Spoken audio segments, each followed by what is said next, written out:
जय हिंद दोस्तों, आप सभी का स्वागत है एक बार फिर से आपके अपने यूट्यूब चैनल यूनिक ज्ञान में। आज हम बीए थर्ड सेमेस्टर में लगे रिपोर्टाज ऋण जल धन जल जो कि फणीश्वर नाथ रेणु जी द्वारा लिखा गया है उसका सारांश अच्छे से समझेंगे। क्योंकि अगर हम किसी भी कहानी को या पाठ को अच्छे से समझ लेते हैं तो उसमें से अगर हमारे एग्जाम में एक भी प्रश्न आता है तो हम उसको सविस्तार अच्छे से लिख सकेंगे। इसलिए चलिए सारांश को अच्छे से सर्वप्रथम हम समझ लेते हैं। फणीश्वर नाथ रेणु जी जो हैं वह हिंदी के सुप्रसिद्ध आंचलिक कथाकार हैं। इसको तो कोई ऐसा है नहीं जो जानता ना हो। फणीश्वर नाथ रेणु जी क्या हैं? हिंदी के सुप्रसिद्ध आंचलिक कथाकार हैं। उन्होंने ऋण जल धन जल नामक रिपोर्टाज में जो 1966 में बिहार में पड़े भयानक सूखा जो आया था उसी का चित्रण अपने इस ऋण जल धन जल के सारांश में बताया गया है। आपको सीधे सीधे यह समझ में आ रहा होगा ऋण जल अर्थात पानी की कमी। तो उन्होंने इसमें 1966 में जो बिहार में भरे जो भयानक सूखा आया हुआ था उसके बारे में बताया हुआ था। उस समय अकाल की काली छाया ने पूरे देश बिहार को अपनी चपेट में ले लिया था और शुष्क प्राण धरती पर कंकाल ही कंकाल नजर आने लगे थे। सन 1975 की अगर आप बात करें तो सन 1975 में बिहार में ऐसी प्रलयंकारी बाढ़ आई जब पटना की सड़कों पर बेगवती वन्या क्या है नदी का नाम है उमड़ पड़ी थी और लाखों का जीवन संकट में पड़ गया था। अपने चारों ओर मानवीय विवशता और यातना का वह त्रास युक्त हाहाकार देखकर संवेदनशील साहित्यकार रेणु जी का मन व्यथित हुआ और उन्होंने अपने इस व्यथितपन को अपने इस मन में बहे उमड़ाव को उन्होंने इस रिपोर्टाज के माध्यम से सबको बताने का प्रयास किया हुआ है जो कि हम आपको सारांश बता रहे हैं। व्यापक मानवीय पीड़ा बोध ही वह कथा है ऋण जल धन जल में गहरी संवेदना के साथ अभिव्यक्त किया हुआ है। उन्होंने रेणु की लेखनी का संस्पर्श पाकर जो शब्द चित्र यहाँ उभरा है उसने उन घटनाओं को पाठकों के समक्ष प्रत्यक्ष कर दिया है। अर्थात रेणु जी ने इस अपने जो देखा था दृश्य उसको अपने शब्द चित्र के माध्यम से इस प्रकार लोगों के सामने लिखा हुआ है कि जो पाठक हो उसको एकदम समक्ष प्रतीत हो, ऐसा उन्होंने लिख दिया है। रेणु जी ने बाढ़ को स्वयं भोगा है। 1975 में आई बाढ़ ने पटना के पश्चिमी इलाके को छाती भर पानी में डुबो दिया तो घर में ईंधन आलू मोमबत्ती दिया सलाई पेयजल और दवाई का स्टॉक करना आवश्यक हो गया है। यह तो आप जानते ही होंगे अगर पानी बाढ़ आ जाए तो क्या क्या चीज़ों की आवश्यकता होती है। जैसे कि लकड़ियाँ होती हैं, ईंधन जो होते हैं उनकी कमी हो जाती है, हमें सब्जियां ढूंढनी पड़ती हैं। मोमबत्ती उस समय अगर आप 1975 समय की बात करें तो मोमबत्ती जलाई जाती थी, दिया सलाई जलाई जाती थी। अब के समय में लाइट आ गई है लेकिन पहले उन्होंने अपना जो देखा था व्यथा अपनी बताई है यहाँ पर कि मोमबत्ती दिया सलाई जब बाढ़ आता था तो सब कुछ स्टॉक करना पड़ता है। हालांकि अब भी करना पड़ता है क्योंकि इलेक्ट्रिसिटी पानी में अगर काम करेगा तो जल जाएगी। रेणु जी जो है रिक्शे पर बैठकर बाढ़ का दृश्य देखने जा रहे थे। देखने वालों की जुबान पर एक ही जिज्ञासा थी, पानी कहाँ तक आ गया। भीड़ में से एक आदमी ने सचेत किया कि ये रिक्शा आगे मत जाओ, करंट बहुत तेज है, कोई तार गिर गया होगा। रिक्शा मोड़कर गांधी मैदान की ओर चल पड़ा। एक गंवार चिल्लाकर कह रहा था, जब दानापुर डूब रहा था तब पटनिया बाबू उलटकर देखने भी नहीं गए। अब बूझो। आकाशवाणी से समाचार बुलेटिन शाम के 7:30 बजे प्रसारित हो रहा था। पानी हमारे स्टूडियो की सीढ़ियों तक पहुंच चुका है। हर आदमी परेशान था। दुकानों में नीचे के सामान ऊपर किए जा रहे थे। रिक्शा टमटम ट्रक और टेम्पो पर सामान लादे जा रहे थे। आसन संकट से हर कोई आतंकित दिख रहा था। जनसंपर्क की गाड़ी राजेंद्र नगर के लोगों को बाढ़ के प्रति सचेत कर रही थी। ठेठ पटनिया लहजे से सर्वत्र एक ही बात सुनाई पड़ रही थी, का हो पनिया आ रही है का। कुत्ते समेत स्वर में रो रहा था। एक साथ मानव कंठों ने प्रतिवाद किया। चोप मार मसाले को सब कुछ एकत्रित करते थे वो लोग। उस समय की बात है जब बाढ़ आ जाता है तो आप समझ सकते हैं क्या क्या घटनाएं आती हैं, क्या क्या हमें झेलना पड़ता है। उन्हीं के बारे में जो 1900 कब हुआ था बाढ़ बिहार में सबसे प्रलयंकारी कब आया हुआ था 1966 में, उसी के बारे में यहाँ पर रेणु जी ने बताया हुआ है। सारा शहर जगा हुआ है। लगता है 1-1:30 बजे एक पानी राजेंद्र नगर पहुँचेगा। नींद नहीं आ रही थी आ भी कैसे सकती थी बाढ़ की आशंका से। बाढ़ की पुरानी यादें एकाएक कर कौंधने लगी। मनिहारी इलाके में गंगा की बाढ़ से पीड़ित क्षेत्र में लेखक नाव पर रिलीफ बांटने निकला था। चारों ओर पानी ही पानी। गुरुजी सतीश नाथ भादुड़ी ने निर्देश दिया था कि हर नाव एक पकाही घाव की दवा, दिया सलाई, केरोसिन तेल रहना चाहिए। उनके जो गुरुजी थे लेखक अर्थात फणीश्वर नाथ रेणु जी के सतीन्द्र नाथ भादुड़ी, सतीश नाथ भादुड़ी जो थे, उन्होंने निर्देशन यह दिया था कि जो भी नाव जाए रिलीफ के लिए, रिलीफ बांटने लोगों के लिए, उसमें एक पकाही घाव की दवा, दिया सलाई और केरोसिन रहना चाहिए। जहाँ जहाँ ये लोग जाते हैं, बाढ़ में घिरे लोग इन्हीं चीज़ों की मांग करते हैं। हमारी नाव पर एक डॉक्टर साहब भी थे। गांव के कई बीमारों को नाव पर चढ़ाकर हम कैंप ले जाते थे।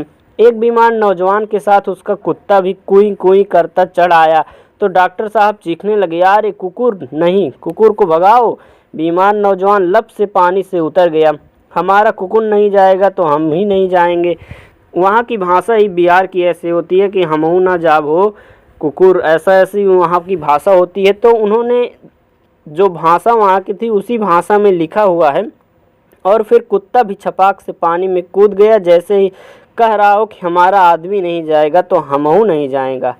रेणु जी को परमान नदी की वह बाढ़ भी याद आई जब वे मुसहरों की बस्ती में राहत बांटने गए हुए थे। खबर मिली थी कि वे कई दिनों से मछली और चूहों को झुलसा कर खा रहे हैं। जब हम टीले के पास पहुंचे तो देखा इस मुसीबत में भी उन लोगों ने एक मचान स्टेज की तरह बनाया हुआ था। ढोलक और मजीरा बज रहा था। लाल साड़ी पहनकर काला कलूटा नटुआ दुल्हन का हाव भाव दिखला रहा था। कीचड़ पानी में लथपथ भूखे प्यासे नर नारियों का झुंड मुक्त कंठ से खिलखिला रहा था। 1967 में जब पुनपुन नदी का पानी राजेंद्र नगर पटना में घुस आया था, तब एक नाव पर कच्छ सजे धजे युवक युवतियों की टोली पिकनिक मनाने के लिए निकली। नाव पर स्टोव जल रहा था, केतली चढ़ी हुई थी, बिस्कुट के डिब्बे खुले हुए थे। एक लड़की नेस्कैफे कॉफ़ी पाउडर को कप से चम्मच में मथ रही थी।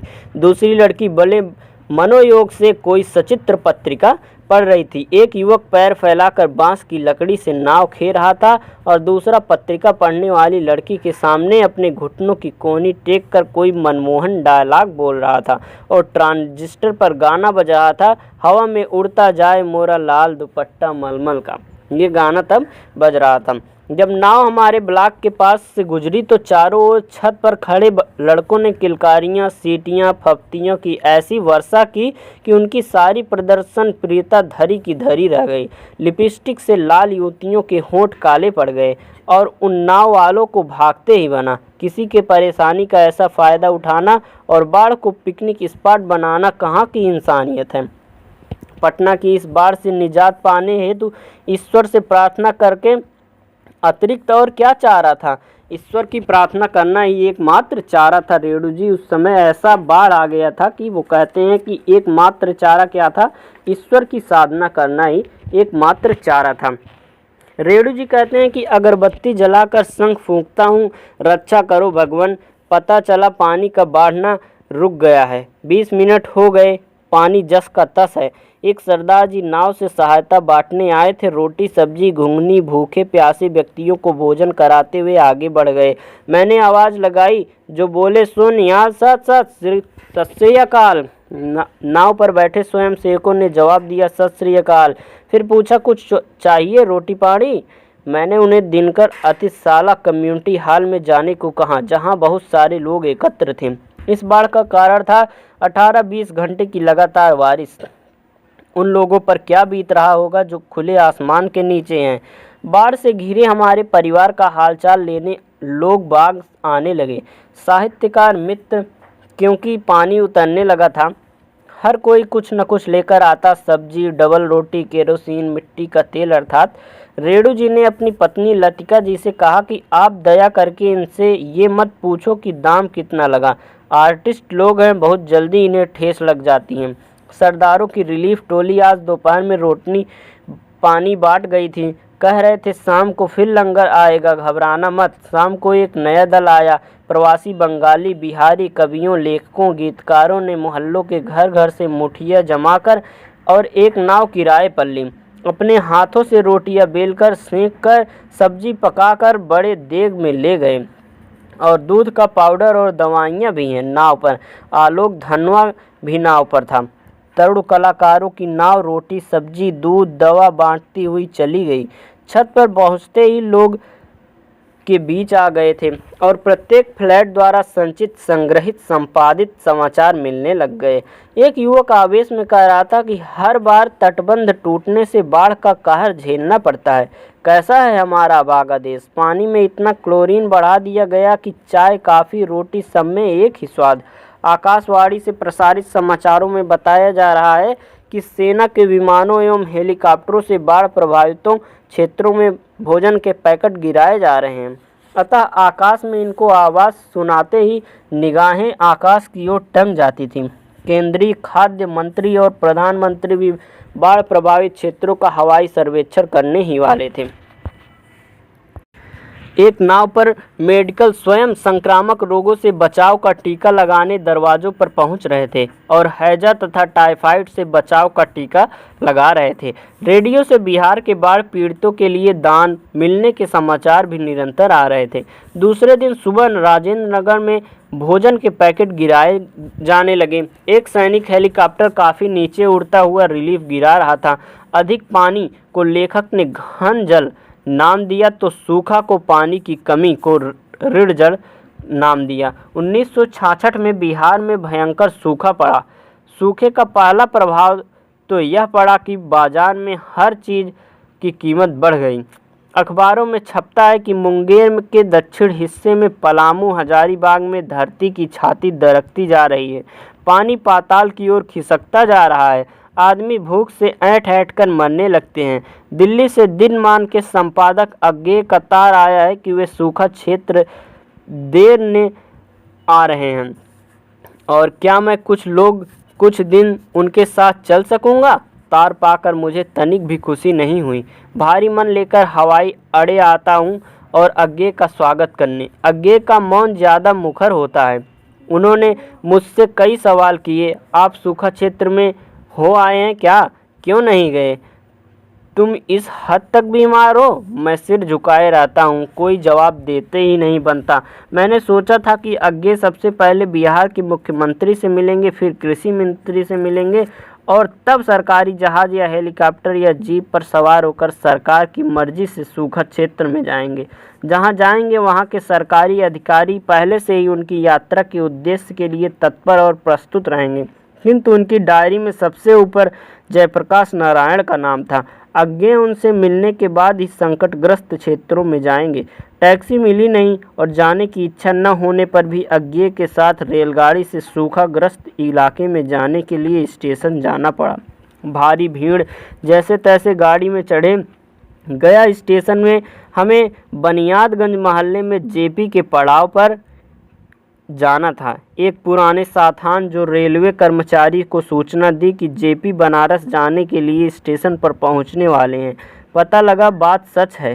खैर, जेपी ने तुरंत बुला लिया और अज्ञेय जी गाड़ी के एकदम दरवाजे पर खड़े थे और बताया बनारस जा रहे हैं।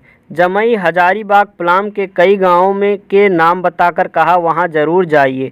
खैर, जो टैक्सी बुनियादगंज के लिए की थी उसी से सर्किट हाउस जा पहुंचे। प्रोग्राम बना सबसे पहले बोध गया का। इसके रास्ते में कोख जली धरती का पहला झलक मिल जाएगी। यायावर। अज्ञेय ने कैमरे से क्लिक किया और तमाम काली गारा भोटी छोरियाँ कैमरे में कैद हो गई। एक खेत में काला कलूटा, दुबला पतला, भूखा माता, थका हुआ किसान था जिसने कैमरा देखकर ऐसे पोज किए कि क्या कोई कलाकार दिया। भगवान, सफल नाटककार ही नहीं डायरेक्टर भी हैं। गया शहर छोड़कर हम नवादा की ओर जा रहे थे। अचानक सड़क के दोनों ओर लैंडस्केप सपाट, सूखा, प्रकृति के प्रकोप की मारी धरती, धान की हजारों एकड़ सूखी पड़ी फसल, गांव के आसपास की थोड़ी हरियाली बची थी। हमारी आंखें देख रही थी भयंकर सूखा और अकाल। आने जाने वालों की गठरियों में क्या था? गेहूं, मकई, बाजरा गाड़ियों पर क्या था? अनाज के बोरे नहीं, सूखा पुआल। वह बढ़िया बकरी लेकर कहाँ जा रही है? शायद उसे बेचने। हाल ही में थोड़ी वर्षा हुई थी। यायावर ने हल जोतते किसान और उसकी पत्नी का चित्र लिया। गांव का नाम पूछकर लिखा। पक्की सड़क से उतरकर कच्ची सड़क जहां तक जा सकी वहां गाड़ी से नए और फिर गाड़ी से उतर गए।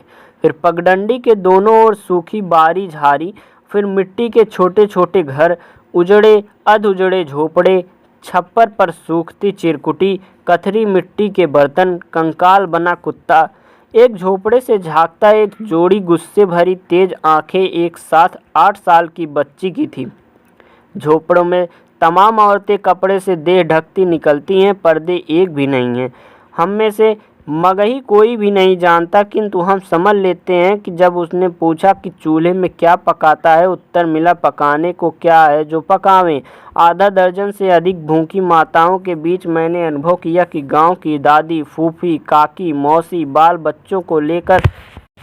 सब अपने बाल बच्चों को लेकर मेरे चारों ओर जमा हो गई। कहने लगी, 5 लोगों की मजदूरी है, 5 मुट्ठी खेसारी देख। मालिकों को कोई फिक्र नहीं, गरीबों को देखने वाला वहाँ पर कोई नहीं था। 7 दिन पहले की जन्नी माता जो थी वह खेसारी में भी घाटा है। हे भगवान, ऐसा दिन किसी को न दिखाए। एक 7-8 साल की लड़की ने उससे पूछा कि नाम पूछा उनसे, फिर उत्तर मिला कि जसोदा। मेरे साथ गए जितेंद्र संशोधन करते हैं कि जसोदा माई। सूखे मुखड़े पर मुस्कान खेल गई। अकाल और सूखा में जन्मे हुए बच्चे का नाम अकालू और सुखाड़ी नहीं तो और क्या होंगे। जब उनसे पूछा भात खाए कितने दिन हो गए, तब वे हंस पड़े। वे कहते हैं कि मलिकवन के कलेजा में तनिको दया धर्म नहीं, अर्थात मालिकों के कलेजे में तनिक भी दया धर्म नहीं है। अज्ञे जी कैमरे से फोटो लेते रहते हैं। एक आदमी ने टिप्पणी की कि अरे भगवान, चाहे उनको खिलाए चाहे न खिलाएं। एक महिला की पीड़ा इन शब्दों में छलकी उठी और कही कि अरे भगवान भी क्या अंधा बहरा और अन्यायी है। हमें 3-3 दिन तक मंडुओं की रोटी तक नहीं मिलती और उनकी धनवानों मालिकों की हवेली में सत्यनारायण की कथा में पूरी हलवा बूंदी का भोग लग रहा है। और रुआब ऐसा कि बोलो मत, नहीं तो डकैती में फंसा देंगे, जेल में डलवा देंगे। जेल में खाने को तो मिलता है, क्या फर्क पड़ेगा। बुढ़िया बोली, ऐसे मालिकों को हैजा हो जाए। जब पेट जलता है तो मुंह से गाली ही निकलती है। मैं कोसला गांव फिर कभी नहीं आना चाहता, क्योंकि जब आऊँगा तो पाऊँगा जसोदा नहीं है, अथवा अकलवा अपनी माँ को छोड़कर चल बसा है। गाड़ी अगले गांव रिया बीघा की ओर बढ़ी, पर गांव में जाने की हिम्मत न हुई। यदि कोसला गांव की औरतें हमारी पिटाई करती, गालियां देती, कपड़े लत्ते नोच लेती और तब विदा करती तो हम अपने बचाव के लिए चू तक मुंह से न निकालते, क्योंकि हमारे पेट अन्न से भरे थे और तन पर ज़रूरत से ज़्यादा कपड़े थे। पत्रकारिता धर्म का निर्वाह करते हुए हम सरकारी सहायता के बारे में पता करने जब नवादा के डॉक्टर SDO जनाब अब्दुल खैर के बंगले पर पहुंचे, तब रोशनी जल चुकी थी। हमें चौंबर में बैठकर चपरासी अंदर खबर करने चला गया और साहब नमाज पढ़ रहे थे। थोड़ी देर बाद हकीम प्रकट हुए और हमारा परिचय पूछा। जब बताया कि हम सूखा क्षेत्र का भ्रमण करने आए पत्रकार हैं, तो बोले अच्छा, मैंने समझा रिलीफ देने आए हैं। तत्पश्चात वे टेलीफोन से दूर बैठे किसी सज्जन को पिछले कई दिनों की रिलीफ के आंकड़े देने लगे। 25 नवंबर को 5 बैगन, रेल का बैगन, मकई, क्या करें, मसहरों के अनाज के बोरों में से अनाज निकला लिया। और SDO साहब से रेड कार्ड के बारे में पूछा गया। डॉक्टर साहब कार्ड बट रहे हैं। हमने कोसला गांव का नाम लेकर कहा, वहां रेड कार्ड नहीं मिला है, हालत चिंताजनक है। बोले हाँ, उधर नहीं बटा है, मैं वहां बंटवाने के लिए अधिकारी से कहता हूँ। मेरे योग्य और कोई सेवा। एक डाक बंगले में पहुंचा तो सूखे के बावजूद वहाँ कोई कमी नहीं दिखी। कैसे दिखती? अधिकारी जो वहाँ ठहरते हैं, विदेशों में रिलीफ आ रही है और कोई भूख से नहीं मरेगा। आपने जब पूछा कब भात खाया था तो क्या जवाब दिया? मैंने बताया कि जवाब था आश्विन कुंवार महीने में। सवेरे फिर डायरी में लिखे गांवों के नाम खोजे गए। एक एक गांव के साथ सैकड़ों मुखड़े उभरते हैं। पानी के पतले सूखे का जो भयावह दृश्य देखा, उसने हमारी भूख ही मार दी। उकराहा गांव के रत्न सिंह ने हमें प्रेम से 5 बेल ला कर दिया और उसकी सरल मुस्कुराहट ने सबको हरा कर रख दिया। उससे पूछा गया कि बाजरा भी खाने को मिलेगा क्या? तब बोला, होगा क्या, खाने को नहीं मिलेगा तो मर जाएंगे और क्या। रत्तू सिंह, मर जाएगा तो क्या होगा? कुछ नहीं, इतने लोग मर गए तो क्या हुआ? कुछ भी तो नहीं हुआ, कुछ नहीं होगा। निश्चय ही इस कृत्य में कथाकार रेणु जी ने अपनी संवेदनशीलता से सूखा और बाढ़ का मार्मिक चित्र उतारा है। इस संस्मरणात्मक रिपोर्टाज में आदमी, जो आम आदमी होता है, उसकी पीड़ा का और सरकारी व्यवस्था का यथार्थ चित्र अंकित किया गया है, जो कि लेखक ने पूरी सफलता प्राप्त की हुई है इस चीज़ को व्यक्त करने में। फणीश्वर नाथ रेणु जी ने इस पूरे रिपोर्टाज में अपने 1966 में आई हुई बिहार में बाढ़ और अकाल के जो दृश्य है उसको मार्मिक तरीके से चित्रण किया है। यही था पूरा रिपोर्टाज। ऋण जल घन जल, अर्थात कम जल और ज़्यादा जल दोनों की उन्होंने व्यथा स्पष्ट की हुई है। धन्यवाद, मिलते हैं अगले वीडियो में।